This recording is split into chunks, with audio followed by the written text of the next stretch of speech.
I'm here to pick you up. Let's go home with Daddy. James, who left together with his mistress 9 years ago, cut off all ties with me and our daughter, Barbara. Upon learning something, he reappeared in front of us and approached Barbara. Seeing James, Barbara exclaimed with shocking words. "What? Who's this old man?" James was left speechless by her words, and more was yet to come. "My name is Linda Johnson. I'm a simple housewife who teaches piano lessons. My husband, James, is an elementary school teacher. We met through a mutual friend. I fell head over heels for the sincere and genuine James and confessed my feelings. Having little romantic experience, James was over the moon when I confessed and, from when we started dating, he apparently thought about marrying me. You're the only one who'd marry me, Linda." He'd been saying such exaggerated things since we started dating, and every day he'd propose. Thinking he was probably just sweet-talking, I'd just nod along, thinking marriage was a long way off. "Linda, let's get married." But then, on my 25th birthday, he surprised me with an engagement ring. We had only been dating for about 6 months, and I remember being taken aback when he said it. However, when James sets his mind to something, he sees it through.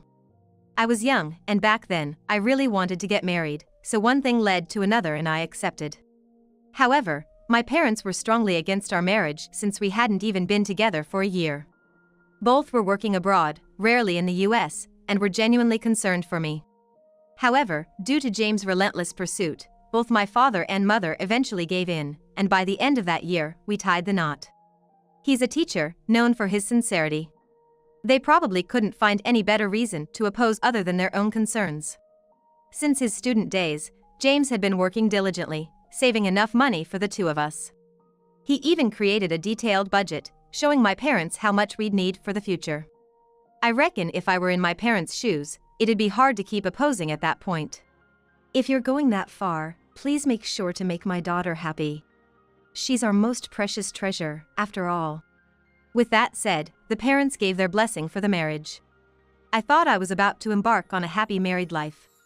However, life wasn't as smooth sailing as I had imagined. After getting married, I realized James was surprisingly sloppy and believed housework was a woman's job. Men should earn money outside and then live freely. He had this old-fashioned baby boomer mentality and never helped with the chores when he was home. "James, please. I've started working too, and it gets busy. Can't you help out a bit around the house? At the very least, take care of your clothes and prepare for tomorrow." Feeling overwhelmed by James leaving everything to me, I brought it up bravely before dinner. James, hearing this, was unexpectedly furious.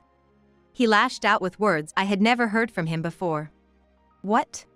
You just teach piano lessons and mostly goof off, right? Despite having a job that barely adds to our income, you want me to help with the housework? That's so entitled. Every day, I work hard from early morning, even being asked to advise for after-school clubs that don't pay, and then I come home mentally drained. The housework is your job since you earn less. Don't act all high and mighty when you have it easier." I couldn't believe my ears. He had never spoken to me this way, even when we were dating. His words, so dismissive of me, hurt more than anger me. Every day, I was berated for the most unreasonable things, and when I was at my lowest, I found out I was pregnant. James demanded that I have the baby. "My folks were looking forward to a grandchild. If you don't have it, there will be consequences," he warned. Hearing such a threat, I was at a loss. I had no expectations from James, but I felt this child could be my lifeline. With that hope, I decided to have the baby. But my morning sickness was worse than I expected, and I really didn't feel up to doing housework. My belly was growing, making it hard for me to move around, but James, as always, didn't help out at all around the house. Even when I felt terrible from the morning sickness, he would yell at me, saying, "You could at least go to the convenience store and grab a sandwich, couldn't you?" and wouldn't even shop for me. When I mentioned taking maternity leave from my piano teaching job, he got angry, accusing me of just trying to take time off and blaming how we were going to make ends meet with reduced income. I wondered, can I really raise a child with this man? Such fears crossed my mind, and sure enough, those concerns became a reality. It was a safe delivery, and our daughter Barbara was born into our family. Barbara always smiles, sleeps well, and has truly become the light of my life. Unlike James, she's such a mama's girl, and having her around helps me get through the tough times. I enjoyed every day, cherishing those moments. But something happened to Barbara just before her 5th birthday. She seemed to have a fever. She was lethargic in the morning and had to skip preschool. Mama, I feel sick. As Barbara lay down, she suddenly complained of nausea and started saying her arms and legs tingled like they were numb. This didn't seem like just a regular cold. I immediately called the hospital, and Barbara had to be taken by ambulance. Fortunately, it was during regular hours, so a specialist was available. Turns out, Barbara had infantile paralysis. Apparently, it was severe, and they diagnosed that she might have lasting effects from it. What? Doctor, isn't there anything you can do? Can she live a normal life with these after effects? Hearing the diagnosis alone, I was panicked. I clung to the doctor's arm, crying out, "Please save Barbara!" But there was not much that could be done. There was no specific cure for infantile paralysis, and they told me the only treatment available was symptomatic. I needed to discuss this with James and decide what to do next. I had hoped that at least when it came to Barbara, James would be supportive, but I was too naive. Unexpected words came out of James's mouth. "Barbara's sick. Don't be messing with me. It's probably because you never properly looked after Barbara." James was raging beyond belief, starting to blame me for Barbara contracting polio because of my supposed neglect. At this time in the US, there wasn't a quadrivalent vaccine available yet. The only way to prevent the polio virus was to get vaccinated. To be frank, there wasn't much that could be done if someone caught it. Yet, James kept blaming me entirely, showering me with words that seemed like he was trying to escape responsibility. "What are you gonna do if she ends up with lasting after effects and needs more care? You gonna take full responsibility for her?" James spewed these cruel words without a second thought. Hearing this, something inside me snapped. Why do you push everything onto me when she's both our child? What? Polio's an unstoppable virus, okay? Other than vaccines, there's no effective prevention. Instead of blaming for what's happened, shouldn't we be discussing what to do next? Yet here you are, more concerned with pointing a finger rather than worrying about our daughter. Don't you feel any responsibility as a father? I had never once complained about James since Barbara was born. I always kept silent out of fear that Barbara might get hurt if I didn't. But I had reached my breaking point. I feared that if I kept it in any longer, I might do something regrettable. Especially now that Barbara wasn't around, it was crucial to confront James. I thought so, and directly shared my feelings with him, but his response was something I never expected. "When did you think you could talk back to me like that?" James gave me a look of disdain, colder than anything I'd ever seen from him. Seeing that expression, a chill ran down my spine. "I didn't raise you to be a defiant wife. You should have just listened and obeyed me. I don't need you anymore. Get out." With that, James started to drive me out of our home. Confused by the sudden turn of events, I banged on the door repeatedly from the outside, pleading for him to let me back in. But there was no response from James, and the midwinter air pierced my skin. Why did this happen?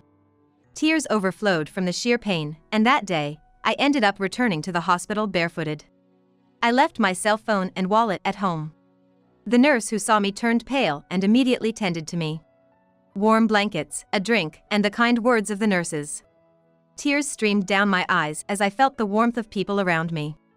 The nurses contacted my mother and explained the situation. "Linda." My mother, who was in the UK for work, decided to come home right away. She took over dealing with James, seeing that I was mentally exhausted. "Leave him to me.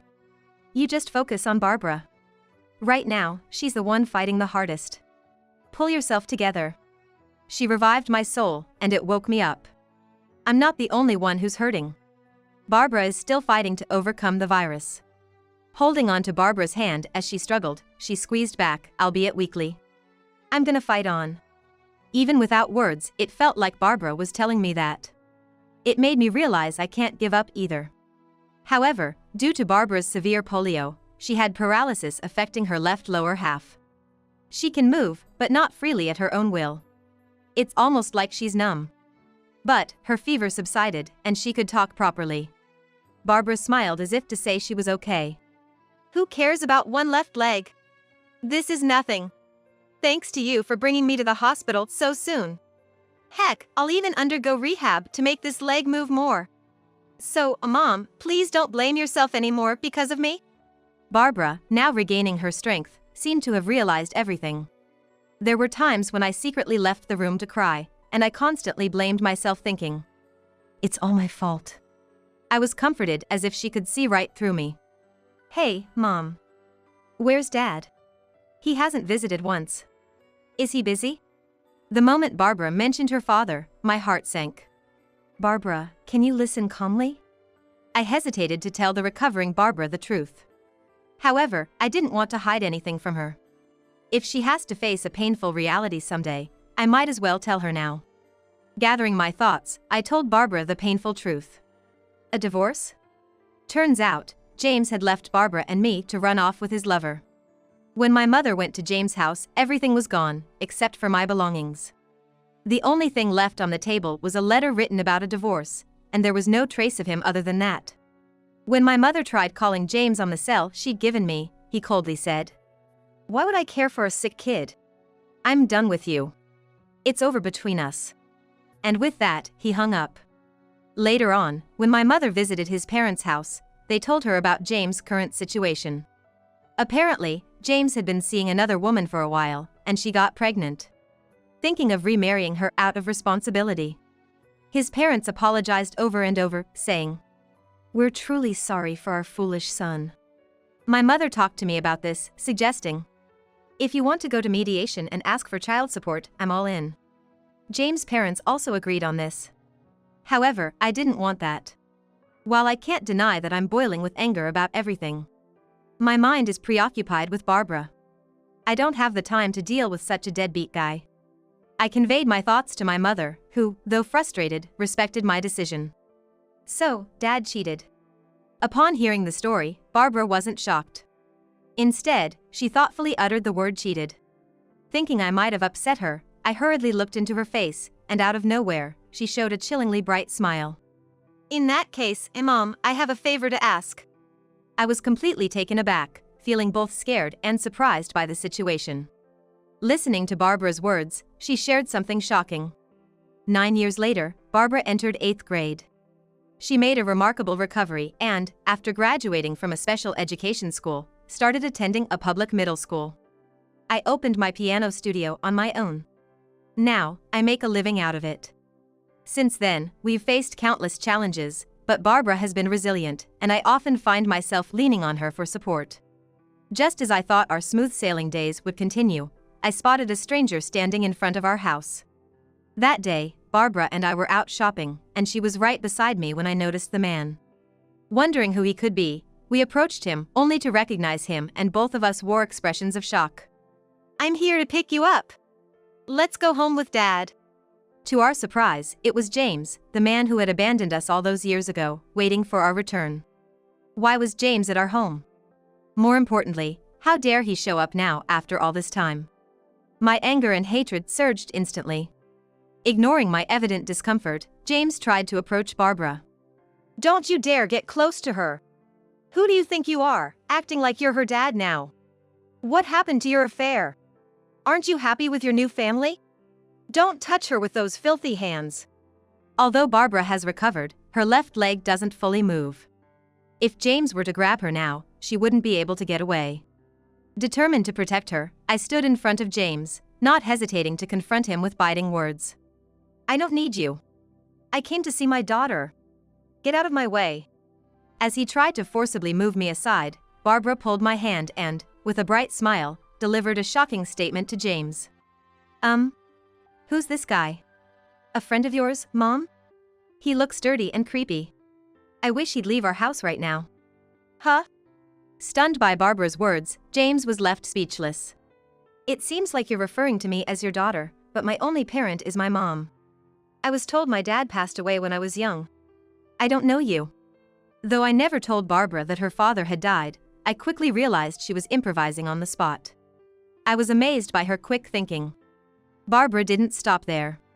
"Is it okay if I call the cops on this stranger? Or should I yell, 'Hey, someone, help. This weird guy's trying to kidnap me'?" Barbara didn't hesitate to raise her voice right in the middle of the street. Seeing this, James panicked and tried to silence her, but I firmly stood my ground. Hearing the commotion, our neighbors came out to see what was happening. "Are you okay, Barbara?" Are you really some kind of creep? If you lay a hand on our Barbara, you're gonna regret it. No, you've got it all wrong. I'm her father.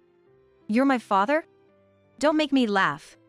Upon hearing the claim of being her father, Barbara's cheerful expression vanished, and she glared coldly at James.